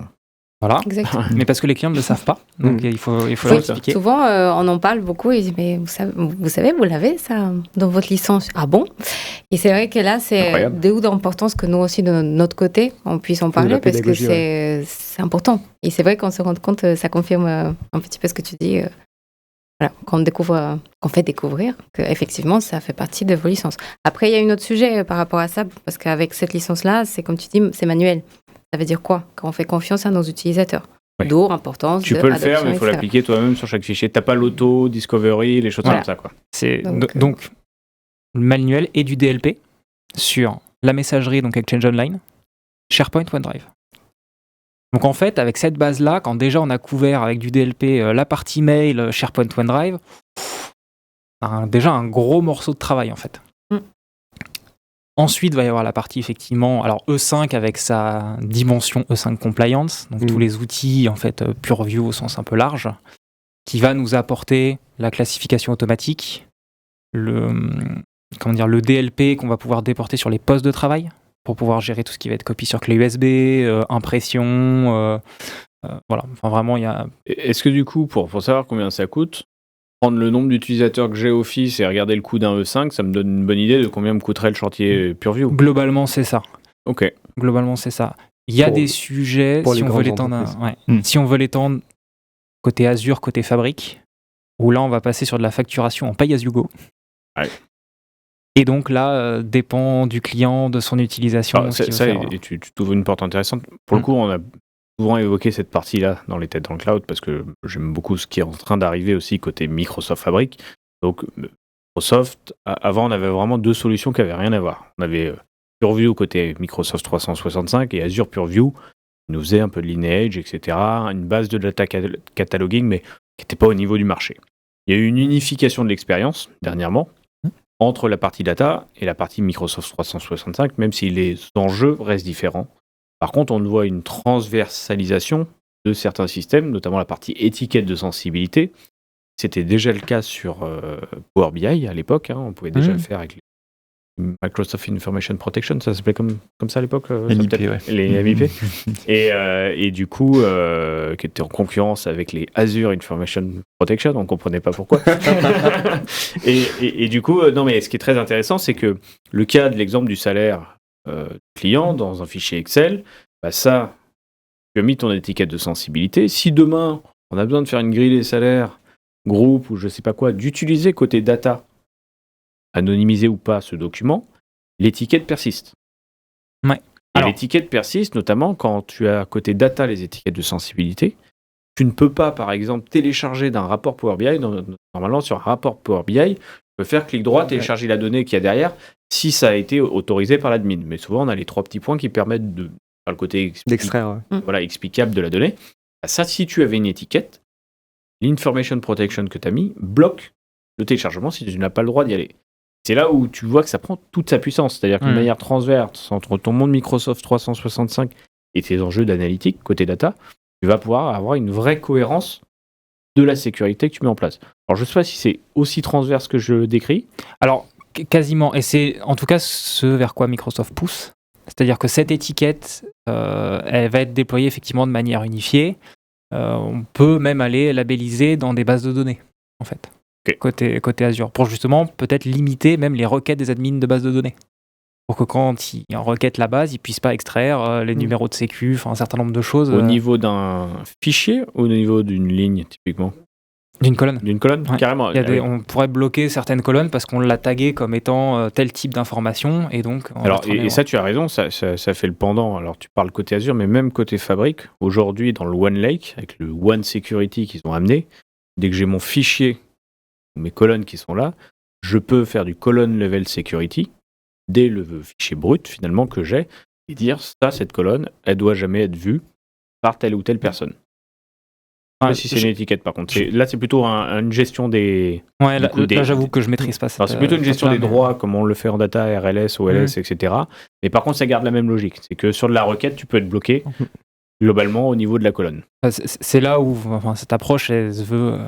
unifier en fait, et ils veulent l'unifier les étiquettes, on peut les poser sur beaucoup plus d'endroits en fait que simplement les fichiers et les données. Aujourd'hui, on peut labelliser des groupes M365 et des sites SharePoint pour avoir des règles spécifiques de partage. Est-ce que je laisse des externes, des guests ou pas accéder à mon site ? Est-ce que mon site il est indexé dans la recherche des sites ? Forcé, qu'il soit public ou privé, on peut aller jusque-là. Depuis pas si longtemps que ça, on peut labelliser des librairies pour potentiellement avoir de l'héritage automatique des fichiers qui seraient posés dans la librairie. Et avec du Teams Premium, on peut labelliser des Meeting Teams. Oui, tout à fait. Bloquer les captures d'écran, les transcripts. Alors ça, je viens de voir là, c'est récent ça, non ? Non, depuis Teams Premium, c'est quand ça date du post-Covid. Post-Covid, donc... non, je confonds. Ils ont annoncé sur Teams que maintenant, ils pouvaient voir si tu fais une capture d'écran. Oui. C'est ça ? Ouais, c'est ça. C'est incroyable comme info, ça. Tout à fait. Et sur la partie coût, je pense qu'il y a aussi une logique de coût-bénéfice. En fait, le coût que ça représente, effectivement, c'est un investissement en fait, de mettre dedans, sachant qu'en plus, Claudia elle m'avait appris ça, et c'est différencié parce que tu as la vision grande entreprise et la vision petite entreprise, où les personnes qui ont du business premium peuvent avoir l'extension Defender ou Purview. T'as ça. Donc ça, c'est plutôt cool, mais c'est déjà, qu'est-ce que ça te coûte de ne pas le faire ? Il y a ça. Et puis il y a aussi les bénéfices, parce qu'on a beaucoup parlé de sécurité, mais il y a un autre souci côté client avec les exportations en masse vers le cloud, c'est le stockage côté SharePoint. En fait, chaque entreprise, quand tu crées un tenant, tu as un pool de stockage qui t'est alloué, et après, ce pool de stockage augmente avec le nombre d'utilisateurs que tu as sur ton tenant, le nombre de licences. Donc tu as un quota terminé, on va dire 2 téraoctets, je dis n'importe quoi. Sauf que si tu atteins ces 2 téraoctets, donc qui est partagé entre SharePoint et Teams, déjà, ça commence à mal se passer côté SharePoint et tout, tu as des ralentissements. Mais après, le giga supplémentaire coûte très très cher côté Microsoft.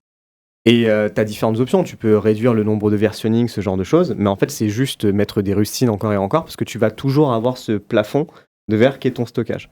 Et en fait, PureView, avec ses logiques de classification et autres, en fait, déjà, tu connais ta donnée, tu sais du coup qui est vu, pas vu, ou qu'est-ce qui est finalement de la donnée que tu dois quand même garder, mais Donc ça, peut-être pas dans du stockage à chaud. quand on parle d'auto-discovery, ça te fait un état de ton SharePoint en te disant si tu as des doublons, des choses comme ça ou pas? Un état de l'art de ta donnée, en fait, au global. Après, c'est plus ton interprétation, ce que tu vas en faire derrière. Ok. Et un des effets bénéfiques, c'est différencier aussi des données qui doivent être absolument gardées dans ta politique de DLP, par exemple, et se dire, OK, mais est-ce que ça a le mérite d'être gardé dans du stockage à chaud? Peut-être pas. Donc après, à toi de prendre une décision d'un point de vue business en disant, je peux bouger ça sur du stockage à Qu'est-ce que froid. tu appelles du stockage à chaud, à froid? Peut-être pour expliquer aussi sur ceux qui découvrent. Stockage à chaud, c'est continuellement indexé. Donc Ok. moteur de recherche, Copilot, etc. Qui est disponible tout de suite, en Tout de fait, pour les utilisateurs. Et donc les archives qu'on exploite moins, elles sont toujours stockées au même endroit, mais pas indexées. Ailleurs. Et du coup, tu réduis en fait la pression sur le stockage SharePoint, par exemple. Il y a un double avantage. C'est la partie, en effet, de réduire la data, et c'est aussi la partie rétention. Rétention, c'est-à-dire que ce document-là, il a 5 ans de vie. Au bout de 5 ans, il est supprimé, ou il est archivé. Ok. Donc là, on revient sur notre discussion du début. Si ta donnée est classifiée correctement, si il y a de la rétention, si elle est archivée, ton copilote, il ira chercher les bonnes informations, et pas le nom de ton document qui date de 10 ans, n'a plus de valeur. qui n'a plus de valeur, en fait. Ok. Et là on a un intérêt de PureView. C'est qu'au-delà de la classif, etc., on est aussi capable de mettre en place de la rétention. À partir du moment où je modifie le document, la durée la vie du document s'allonge de 5 ans. Mais ça, côté utilisateur, on sait dire combien de temps on veut garder un fichier? Parce que moi, on a tous le réflexe de dire le plus longtemps possible. On sait jamais. Bon, déjà, on a répondu que quand on pose la question, c'est quoi vos données sensibles? Parfois, on n'a pas forcément la réponse très claire, donc tu peux imaginer que c'est un petit peu pareil. Donc, oui, ça doit passer forcément par métier, ça dépend de l'entreprise aussi, leur réglementation. Bon, il y a plein de choses, en fait, derrière. Mais bon, une fois qu'on a fait ça, ce travail-là, je pense que c'est très bénéfique, comme on a dit. Mais Et tu as un gros sujet aussi par rapport au coût, t'en parlais un petit peu la partie DSPM, une partie DSPM for AI. Ouais. Et moi j'ai remarqué plein de choses là-dessus. DSPM. Data Security Posture Management. Merci, Le monsieur. mot posture est à la mode. Le mot posture est à la mode pour la cybersécurité. C'est vrai, posture sécu. Et en fait, moi j'ai remarqué depuis Copilot, en fait, tu sais, dans des meetings, je sais pas, tu as dû voir des participants un peu obscurs qui sont là, mais ce sont des agents en fait IA qui débarquent dans les meetings. Je les ai pas encore vus. En fait, moi, ça m'est arrivé, je donnais des formations à des clients et je vois en fait qu'il y a des trucs qui arrivent et je dis mais c'est normal, ils ont pris leur service IA un peu, je sais pas d'où, qui peuvent se connecter à Teams et du coup qui prend des notes. Ah si, sans avoir une licence globale, t'en as eu plein. Bien sûr. Ouais. Et ça, c'est ultra problématique parce que du coup, d'un point de vue adoption, quand on explique avec Claudia aux clients, il y a Copilot quand même en interne, c'est sécurisé, ça reste dans votre tenante, il faudrait bloquer les URL, c'est pas entendable parce que aller prendre des CR. Voilà, si tu commences à blacklister des URL, c'est un peu brutal et puis tu as un nombre de services IA sur le marché, c'est impossible de blacklister tout. Et du coup, c'est là où la partie DSPM for AI est intéressante parce que c'est un peu plus pédagogique, c'est un peu cette question de compromis, c'est au moins tu prends conscience. Et donc ça fait quoi, DSPM? Ils sauront l'expliquer mieux que moi. En fait, tu parlais de découverte un petit peu sur le tenant. Ouais. Ça va te permettre et c'est là où Microsoft avec Ignite a pris vraiment ce virage agentique, là je trouve, par rapport à avant. Parce que de mon point de vue, j'ai vu peu d'annonces. Alors, en tout cas, nous, forcément, on regarde ce qui nous intéresse, on va dire. Donc, on a data, tout ça. J'ai été voir la partie dans le Book of News un peu sécu, mais j'ai pas vu la portée des annonces de l'Ignite.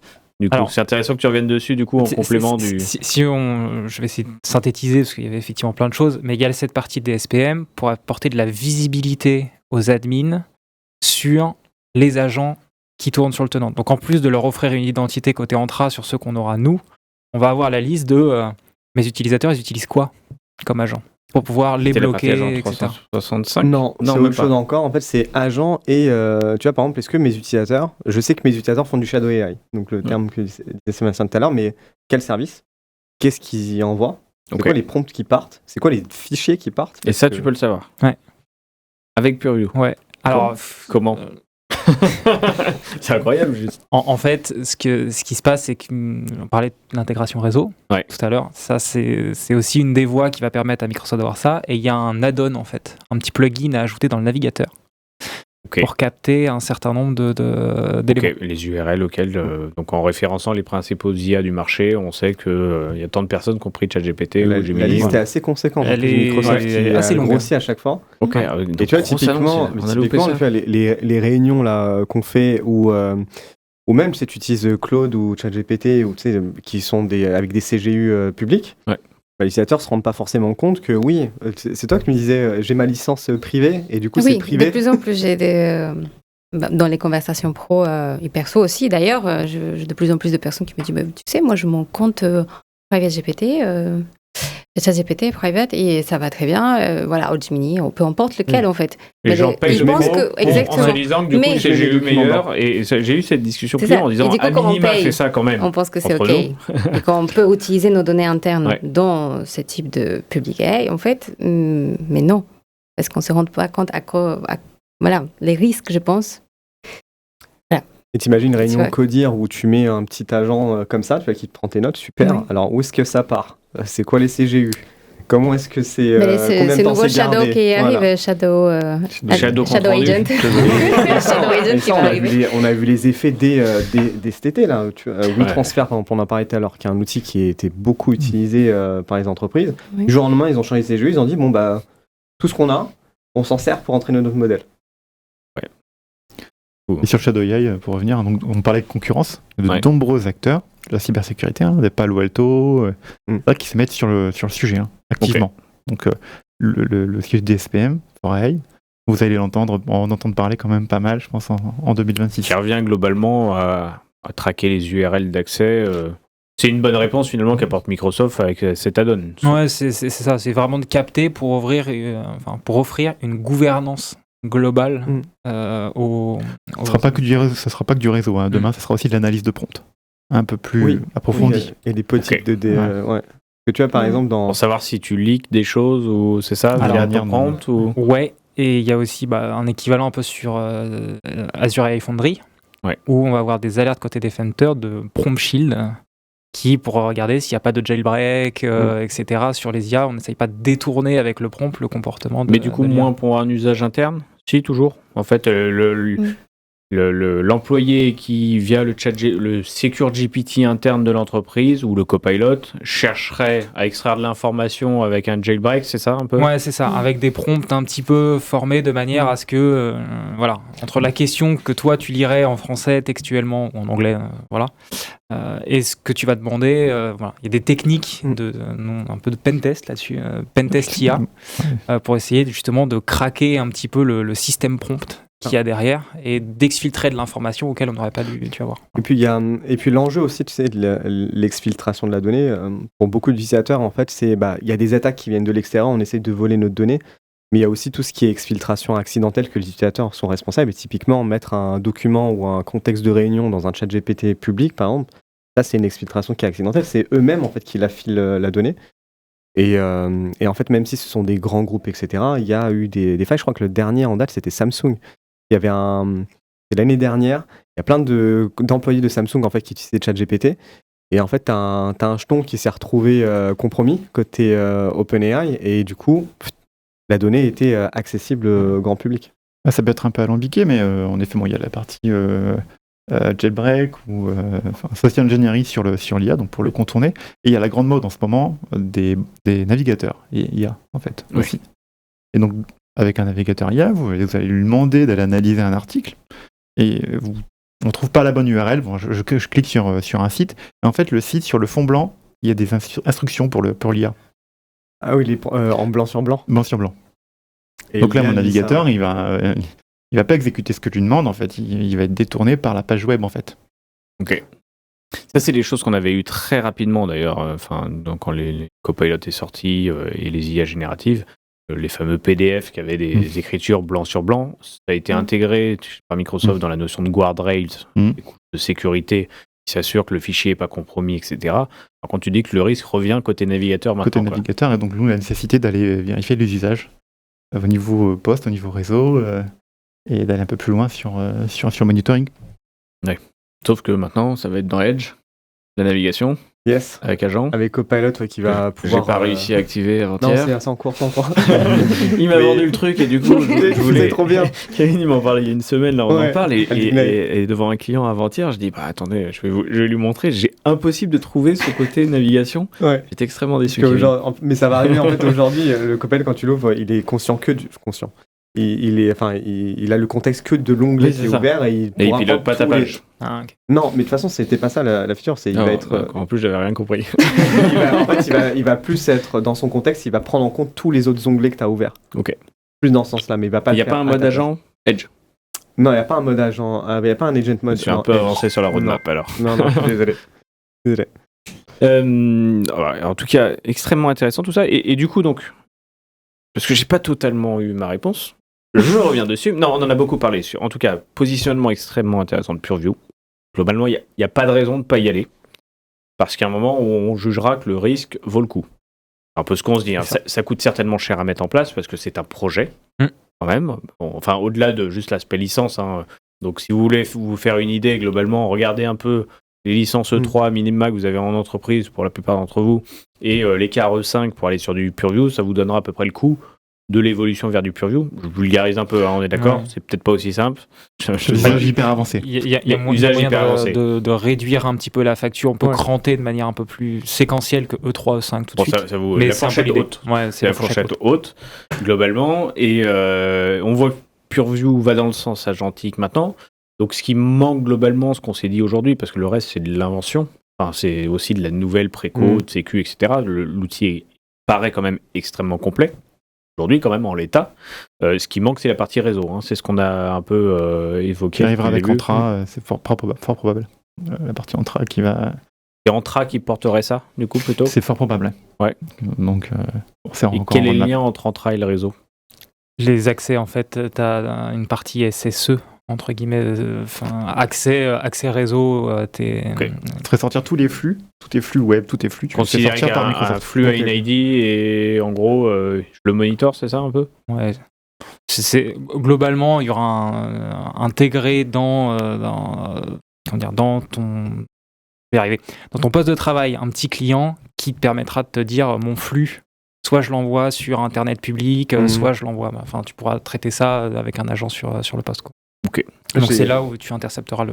J'ai une question pour vous, messieurs, et pour Claudia, parce que Claudia, toi, tu disais à juste titre que c'est un sujet qui doit avancer en parallèle, la partie change et la partie sécu. C'est que la partie sécu, on a vu DSPM, réseau, identité, protection de la donnée, audit, etc. D'un point de vue technique, tu as un client qui a un existant, qui a une dette technologique sur l'aspect sécurité. C'est quoi, vous, les étapes, en fait, d'un point de vue sécurité que vous préconiserez, dans quel ordre? Et toi, la même chose, Claudia, après que les messieurs ont répondu, d'un point de vue change, qu'est-ce que tu recommandes, en fait? C'est quoi les étapes pour y aller? Parler sécu, Claudia, je te laisserai compléter sur le change, mais voilà. Globalement, l'étape 0 pour nous, c'est les identités. Je pense qu'on l'a bien parlé. Une fois qu'on a restreint qui accède aux tenantes, le MFA, etc., on a déjà fait une grosse partie du boulot. Ensuite, on estime qu'il faut poser une première base de sécurité. Pas voir trop gros, parce que c'est là où on explose. Hein. En essayant de prendre tous les cas d'usage, d'être très exhaustif sur tout ce qui se passe dans l'entreprise, en fait, on se noie avec tout ce qu'on va activer. Donc une base solide. Nous, on essaye de scaler à peu près, je pense que c'est une bonne approche, sur ce qui est disponible en E3, en fait, Ok. pour les clients. Qui est un Donc, socle, en fait. politique de Le classification. MVP de la classification, quoi. C'est un peu ça. Un premier niveau de classification, première règle DLP sur les canaux principaux. Et ensuite, en fonction des cas d'usage, s'il y a de l'IA, s'il y a pas mal de choses, on vient rajouter la petite brique supplémentaire qui peut nous aider, donc classification automatique, etc., pour aider les utilisateurs. Donc l'idée, c'est d'être plutôt itératif. Une fois qu'on a posé cette base, on se prend un cas d'usage très spécifique chez le client, un service ou voilà, un petit scope. On implémente le sujet jusqu'au bout avec tous les outils et on repart sur un nouveau cas d'usage et on itère de ces manières-là pour avancer et arriver sur quelque chose de complet. Ouais, donc, Voilà. sécuriser au plus vite le socle. Et va réduire déjà drastiquement les risques. Et après, aller devenir un acteur Au cas pointu, par on cas. va dire, de la sécu en interne, avec la philosophie, le change, la bonne équipe, certainement, pour animer ça aussi. Oui. J'imagine qu'il faut des compétences. Pour que ça vive. Un petit peu, ça demande effectivement de maintenir à jour. Oui. Parce que nouvelles fonctionnalités, nouveaux outils, nouveaux cas d'usage. Donc effectivement, il faut quand même des gens qui soient sensibilisés sur ce sujet-là, avec des profils un peu atypiques. On n'est pas forcément sur un analyste sécu pur. Parce que, Profil atypique. voilà. Il faut quand même comprendre la donnée, le métier, qu'est-ce qu'il y a derrière. C'est effectivement un vrai travail à mi-chemin entre la partie data, analyse de données, comprendre les données, et la partie sécu. On est un petit peu sur ces profils intermédiaires, quoi. Sur les usages, Claudia, ce serait quoi la Alors propos sur les usages, je pense qu'en fait, il faut plutôt avoir cette démarche centrée utilisateur quand même, humain plutôt. Mais voilà, que la technique elle soit à côté, est toujours présente en effet. Mais tout d'abord déjà se poser, voilà, cadrer. Voir un petit peu la vision globale de l'entreprise. Ça c'est aussi important de pourquoi on fait ça déjà. Qu'est-ce qui est le plus important, le plus précieux, voilà, à protéger.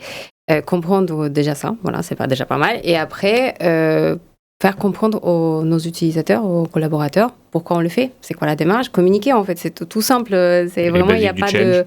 Exactement, mais communiquer, mais ça semble simple à faire, mais il faut vraiment leur expliquer pourquoi on le fait.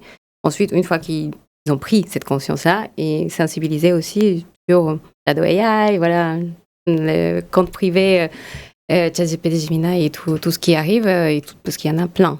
Si on veut tout vous bloquer, c'est assez compliqué aussi aujourd'hui. Parce que j'ai l'impression que chaque semaine, il y a une nouveau. Donc voilà, donc ça c'est important. Une fois qu'on a compris, c'est là qu'on peut expliquer comment faire. Et voilà, et derrière aussi, une fois qu'on sait comment faire, qu'on monitore, c'est ce que vous avez dit, pour qu'on puisse analyser nous aussi de notre côté, les usages, de dire, voilà, finalement, peut-être on a mis 15 étiquettes, il ne faut pas les faire, voilà, si vous écoutez. On a mis 15, mais les utilisateurs, ils ne savent pas laquelle choisir dans certains cas. Ça, c'est très important. Et nous, on peut très facilement le capter aussi, remonter. Et techniquement, on a des règles à ajuster, on le fait. Et à la fin, on fait les bilans de ce premier voilà, mise en place de cette classification-là et de protection. On l'adapte. Et en fait, c'est un petit peu comme ça qu'il faut voilà, fonctionner, je pense. Pour compléter Jonathan, mais comment dire, la mesure aussi derrière de ce bilan, il est quand même important finalement pour pouvoir continuer et proposer une roadmap, avoir des recommandations. Déjà, voilà, on connaît un premier bout et c'est que le début, parce que comme on dit, voilà, ça change tellement vite. Ça va pas la com est finir, importante. Enfin, moi, je retiens ça aussi parce que tu vois, au début, on a commencé et tu as dit, souvent, c'est l'arrivée de l'IA qui fait peur. Mais on ne sait pas ce que ça fait réellement. Enfin, on dit, il y a Copilot qui arrive, on va accéder à toutes les données. En fait, je trouve qu'on n'a pas assez de démos des risques qu'on a. Tu vois, de scénarios. Le fameux scénario qui dit, tu vois, si vous avez un mail, tous les exemples pour ces données aujourd'hui illustrent pas mal la chaîne de mail, les choses comme ça, des choses qu'on vit tous les jours, mais qui sont peut-être pas les risques qu'on aurait vus quand on nous a dit Copilot arrive. Et qui sont pourtant une grosse partie du risque, voire plus finalement que la remontée par Copilot à proprement parler. Il y a autant finalement de règles à mettre en place sur des usages d'avant qui restent valables aujourd'hui que Copilot. Copilot n'a pas à accélérer les choses, mais n'a pas empêché les mauvaises pratiques d'avant qui étaient déjà... C'est tout à fait ça en fait. Un copilote a ramené le sujet protection de la donnée sur la table. Il a soulevé le tapis. Voilà, c'est littéralement ces sujets IA qui ont soulevé le tapis et maintenant on se rend compte du sujet et il faut le traiter effectivement de manière plus globale. Et juste, on parle beaucoup de ça peut être compliqué, il faut faire ça. Enfin, là, je m'adresse à ceux qui nous écoutent. C'est pas si compliqué. D'accord, c'est pas une balade de santé, mais c'est pas si compliqué. On fait de l'audit, la partie sécurité des identités. Ensuite, on regarde ce qui est dans les licences. Qu'est-ce qu'on peut faire avec les licences? Qu'est-ce qu'on peut classifier, etc. On peut faire beaucoup de sujets en parallèle. On peut aller voir les utilisateurs en même temps, aller voir les admins système et le RSSI en parallèle, faire bouger les choses. On n'est pas sur quelque chose d'infaisable. C'est le message que je veux passer. C'est à la portée de toute entreprise. Ouais. Mais il faut une démarche. Tout à fait. Il y a une démarche. C'est un mindset et c'est pour ça que la notion de posture est ultra importante. C'est comment est-ce que d'un point de vue de change, ça va être le challenge, passer d'une vision de la sécurité comme une contrainte à comme une nécessité utile et facile en fait à mettre en place assez rapidement. Il y a des quick wins assez faciles à mettre en place. Oui, notre force là-dessus, c'est le contexte, bien comprendre le contexte de l'entreprise, comme tu le disais. C'est primordial pour adapter notre démarche. Et donc d'arriver sur, ok, là il y a besoin peut-être de 10 ateliers, ou en fait non, il n'y en a peut-être besoin que 2 ou 3, parce qu'on a une maturité. Donc ça s'imbrique parfaitement. Et à la fin, on aura des avantages conséquents d'utilisation, la meilleure utilisation de l'IA, gestion des données, peut-être moins de données consommées. On pourra aller voir le COMEX ou le codir, dire voilà, maintenant, Copilot, c'est sécurisé, on peut l'utiliser tranquillement et de façon efficace. Et qualitatif. Et qualitatif. Ouais. Écoute Sébastien, ça sera notre conclusion, je crois, parce que une petite heure et demie pour changer d'échange. Alors, on savait qu'il y avait beaucoup de choses à dire, hein. On souhaitait se rencontrer depuis longtemps sur ce sujet-là. C'est des choses que l'on vit tous les jours et je pense qu'on sous-estime, encore une fois, c'est ça le message. C'est pour ça que c'est important de prendre du temps pour en parler. C'est qu'il y a des choses qui existent déjà dans des licences en place. Garder cette information. Il y a plein de choses qu'on peut mettre en place rapidement pour déjà sécuriser encore plus. Et tout est une question de démarche et ce sont des sujets plutôt maîtrisés dans l'adoption, le shell et la sécu depuis longtemps. On a compris que Purview apportait un bon niveau de réponse aujourd'hui par rapport aux enjeux du marché. C'est aussi le plus important pour nous. C'est dans cet écosystème Microsoft qu'on aime tant. On a des réponses et on peut travailler de manière sécurisée. Donc écoutez, j'ai envie de vous remercier. Merci à vous pour l'invitation. Claudia, pour ta première. Bravo. Première d'une longue série. C'est ça, première d'une longue série, j'espère. Et puis Sébastien, Jonathan, merci pour le partage, pour la transparence et pour ce retour d'expérience qui est hyper important. Voilà, le monde de la sécu n'est pas si impressionnant que ça. En tout cas, ça nous a permis de faire une petite immersion qui est nécessaire. Hein. Aujourd'hui aussi, nous, c'est du change dans notre quotidien. C'est vrai qu'on voit toujours l'aspect waouh produit et tout ça et pas les enjeux derrière. Donc merci d'avoir partagé un petit peu ces enjeux. On reviendrait bien évidemment. Avec plaisir. Dès qu'il y aura des grosses annonces, on pourra faire peut-être un petit débrief sécu à l'occasion. On suivra un peu plus attentionné. Il n'y a pas une SecCon comme une FabCon, il n'y a pas un événement sécurité côté Microsoft Des Security Summit. Et ben on essaiera de suivre le débrief du Security Summit.